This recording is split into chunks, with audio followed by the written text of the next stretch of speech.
Welcome to edutech software of tech BPO pro. আজকের ভিডিওতে আমরা দেখব আমরা কিভাবে স্টুডেন্ট আইডি কার্ড ম্যানেজ করতে পারি। এজন্য প্রথমে আমরা চলে যাব স্টুডেন্ট ম্যানেজমেন্টে। স্টুডেন্ট ম্যানেজমেন্ট থেকে ID card management. ID card ম্যানেজমেন্টে গিয়ে আমরা প্রথমেই যেটা করব সেটা হচ্ছে আমরা আইডি কার্ড সেটিংসে চলে যাব। আইডি কার্ড সেটিংসে এখান থেকে সব সেটিংসগুলো আমরা ঠিক করে নিব যে আমাদের কীরকম ফন্ট দরকার বা ফন্ট সাইজ কীরকম দরকার, তারপরে ফন্টের কালার কীরকম দরকার। এই জিনিসগুলো আমরা প্রথমে ঠিক করে নিব। এখানে দেখতে পাচ্ছেন যে আইডি কার্ড ফন্ট একটা দেয়া আছে। এটা যদি আপনাদের অন্য কোনো ফন্ট দরকার হয় আপনারা এখান থেকে সিলেক্ট করে নিতে পারবেন। জাস্ট এটার উপরে ক্লিক করে অন্য একটা ফন্ট সিলেক্ট করলেই হবে। তারপরে হচ্ছে ফন্ট সাইজ কিরকম হবে সেটা দিতে পারবেন, এবং ফন্ট কালার কিরকম হবে এই জিনিসগুলো দিতে পারবেন। এই জিনিসগুলো হচ্ছে আপনারা ঠিক করে নিতে পারবেন আপনাদের মতো করে। তারপরে হচ্ছে ইস্যু ডেট এবং এক্সপায়ার ডেট আপনারা এখানে দিতে পারবেন যে কবে হচ্ছে আইডি কার্ডটা ইস্যু হচ্ছে এবং আইডি কার্ডের মেয়াদ কতদিন থাকবে। এক্সপায়ার ডেট ওইখানে আপনারা দিয়ে দিতে পারবেন।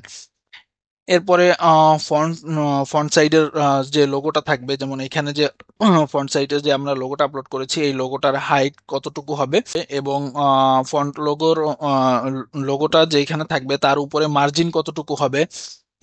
এই জিনিসগুলো আপনারা এখান থেকে চাইলে আপনাদের মতো করে ঠিক করে নিতে পারবেন। ব্যাক সাইডেও সেম, ব্যাক সাইডের লোগো কতটুকু হবে এবং লোগোর উপরে কতটুকু মার্জিন হবে এই জিনিসগুলো।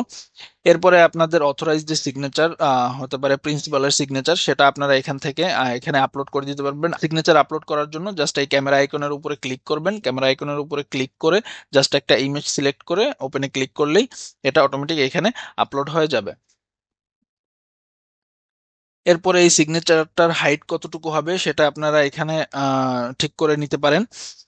এরপরে হচ্ছে কিউআর কোড। কিউআর কোডে হচ্ছে যে কি ধরনের লেখা থাকবে, এখানে আমরা জাস্ট দিয়ে রেখেছি হচ্ছে ইমেইল নাম্বার এবং নাম। আপনারা চাইলে অন্য কিছু দিতে পারেন যে কিউআর কোডটা যখন স্ক্যান করবে তখন কি কি ইনফরমেশন সে পাবে সেগুলো। এরপরে এখানে হচ্ছে অ্যাড্রেস। এটা হচ্ছে আইডি কার্ডের ব্যাক সাইডে যে অ্যাড্রেসটা থাকে সেখানে এই অ্যাড্রেসটা আসবে। এখান থেকে আপনারা এখানে যেই অ্যাড্রেসটা দিয়ে দিবেন, এবং অ্যাড্রেস অথবা হচ্ছে ফোন নাম্বার, তারপরে হচ্ছে আপনাদের ওয়েবসাইট, এই জিনিসগুলো আপনারা এখানে দিতে পারেন। আর এই পাশে আপনারা দেখতে পাচ্ছেন হচ্ছে ID card background. ID card background বলতে আইডি কার্ডের যে ইনফরমেশন গুলো থাকবে, ইনফরমেশন গুলো যেই ডিজাইনটার উপরে থাকবে সেই ডিজাইনটা। তো আইডি কার্ডের ব্যাকগ্রাউন্ড ডিজাইন আপনারা আপনাদের মতো করে চাইলে আপলোড করে নিতে পারেন এখানে।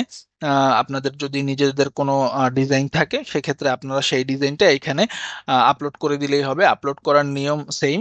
এখানে ক্যামেরা আইকনের উপরে ক্লিক করবেন এবং সেই ইমেজটা সিলেক্ট করবেন এবং ওপেনে ক্লিক করবেন, তাহলে এখানে আপলোড হয়ে যাবে। এবং এই আপলোডের ক্ষেত্রে অবশ্যই আপনারা এই সাইজটাই মেনটেন করবেন। এখানে 500 বাই 775 সাইজ দেয়া আছে।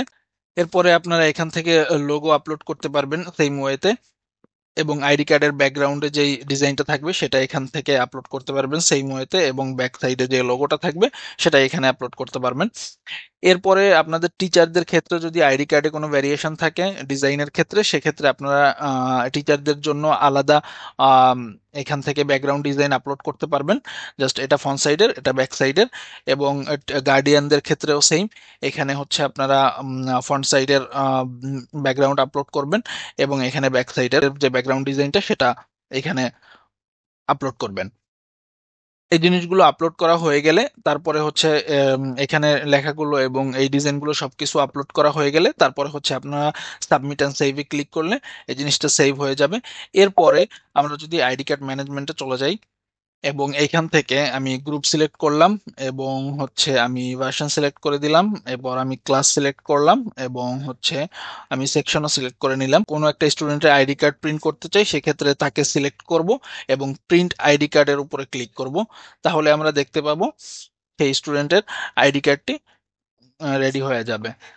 তো এভাবে আপনারা হচ্ছে যেরকম ডিজাইন আপনাদের পছন্দ সেই অনুযায়ী আপনারা হচ্ছে ব্যাকগ্রাউন্ড ডিজাইনটি ক্রিয়েট করে নেবেন। আপনারা তারপরে হচ্ছে চাইলে সব স্টুডেন্টদের একসাথে সিলেক্ট করে তারপরে প্রিন্ট আইডি কার্ডে যদি ক্লিক করেন আপনারা সব স্টুডেন্টদের আইডি কার্ডগুলো একসাথে প্রিন্ট করে নিতে পারবেন। অথবা আপনি যদি চান যে 1 বাই 1 করবেন, সেক্ষেত্রে আপনি জাস্ট যার আইডি কার্ড প্রিন্ট করা দরকার তাকে সিলেক্ট করবেন এবং প্রিন্ট আইডি কার্ডের উপরে ক্লিক করলে হয়ে যাবে। এবং কোনো গার্ডিয়ানের আইডি কার্ড প্রিন্ট করার জন্য জাস্ট আপনি যেই স্টুডেন্টের গার্ডিয়ানের আইডি কার্ড প্রিন্ট করতে চাচ্ছেন, সেই ক্ষেত্রে সেই স্টুডেন্টকে সিলেক্ট করার পরে পাস কার্ড এইটাতে যদি আপনি ক্লিক করেন, তাহলে ওই স্টুডেন্টের গার্ডিয়ানের আইডি কার্ডটি হচ্ছে আপনি এখান থেকে প্রিন্ট করে নিতে পারবেন।